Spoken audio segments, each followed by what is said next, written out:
आतापर्यंत जर प्रवास बघितला तर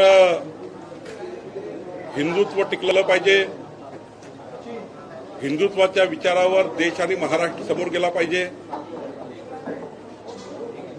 या महाराष्ट्राला समृद्ध संपन्न करण्याकरता महाराष्ट्राचा विकास झाला पाहिजे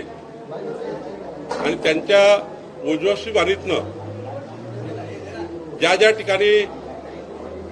मताच्या तुष्टीकरणाचं राजकारण व्हायचं आणि अत्यंत प्रखरपणे राज ठाकरेंची मांडत असल्यामुळं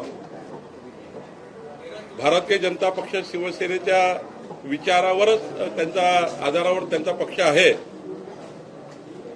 आणि आपल्याला माहिती आहे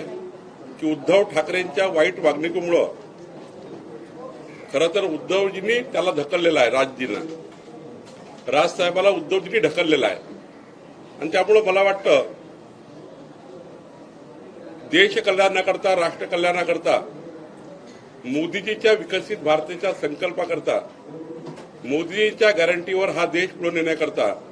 राजसाहेबांनी जर काही विचार केला